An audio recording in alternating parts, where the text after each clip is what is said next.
Let's talk about the Gauss quadrature, the integration by applying the Gauss formulas. Last video we did the theory, and now we want to have an example.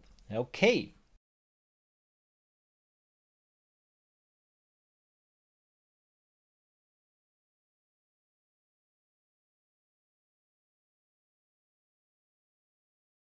Okay, we have an integral, and by using this formula we can get an approximate value. But what do we need? We need the omegas and we need these xk from the tabular. I don't want to write the tabular here on the paper. This tabular is my script, and there we can find the values. Okay, so let's do an example. We're interested in the integral value, integrate 1 divided by x, and then on the interval 1 to 3, we want to get this integral value.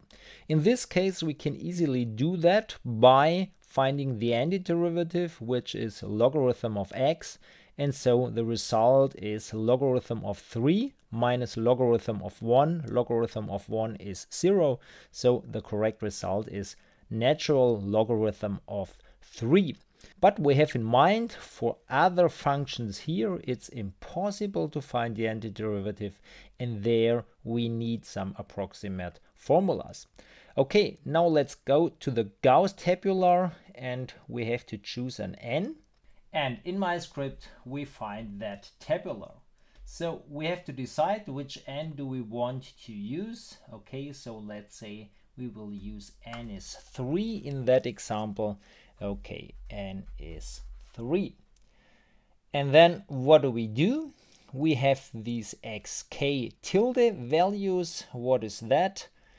The standard interval is -1, 1. And for this integration interval, these values are to be used. The function is to be evaluated at these points. And then if we integrate on the interval 1 to 3, then we have to adjust. And how do we do so? So we are using x0 is, okay, we are here. So the x0 belonging to that interval is minus square root of 3 divided by 5, so minus square root of 0.6. And then we have to adjust that by this formula. And so let's take the midpoint, which is 2a plus b halved. This is this 2 plus now the xk from the tabular, which is minus, and then times b minus a divided by 2. So 3 minus 1 divided by 2. So this is a 1, and so this value is some value. x1 will be, we see here, it will be 2 plus 0 times something, and x2 will be 2 plus square root positive. We don't need that. And then we get these 3 values. So these are our tilde values. Now let's evaluate the function at these positions. And then our approximate value for the integral is b minus a halved. So 3 minus 1 divided by 2. And then this sum. We need these weights. These weights are in our tabular, and they are 5 divided by 9 times the first value plus 8 divided by 9 times this value plus 5 divided by 9 times that value.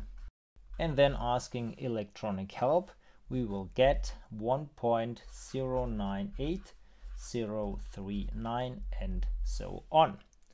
Okay, that's all. This is close to the correct value, and this was our first example.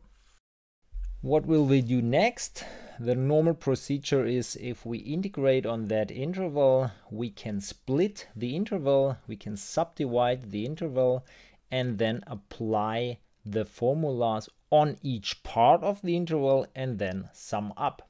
So our second example, And now let's split into 4 subintervals. This is the interval 1, 3, 4 parts. So this is 1.5, 2, 2.5, and 3. And then on each part we will apply the formula. So that means we split into this interval 1 divided by x dx plus 1.5. So let's start with the first interval. And what do we have to do? Now this is our a and this is our b. So a plus b halved in this case is 1.25 plus these xk values which we had here, this one, 0, and this one, times b minus a. This is now a half divided by 2, so a quarter. So please do that by yourself, and then you will get these xk values, which are 1.0564, 1.25, and 1.4436. And the corresponding y values are, and so the integral value, this value is b minus a halved, which is a quarter, times, and now again the weights, which are 5 divided by 9, and now take these values, and we get 0.4055. This was the first part. We have to do that on each part, so let's continue. Now we get, and the approximate integral value is a quarter times, and now exchange these numbers by these numbers, and we get 0.2877.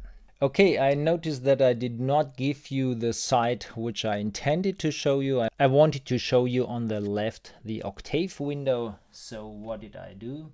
I started with that line. This gave me these numbers, and then this line, this gave me this number.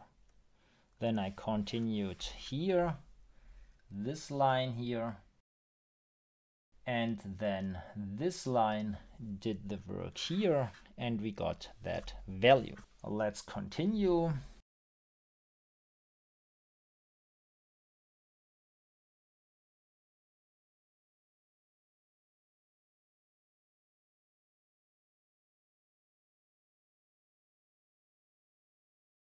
And we get the answer. Okay, and now the last part.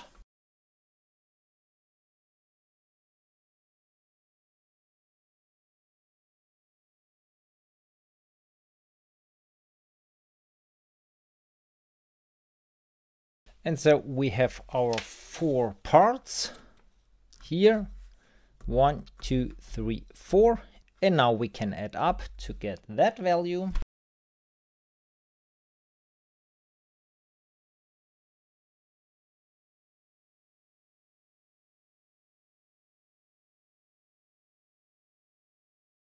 And the correct value is,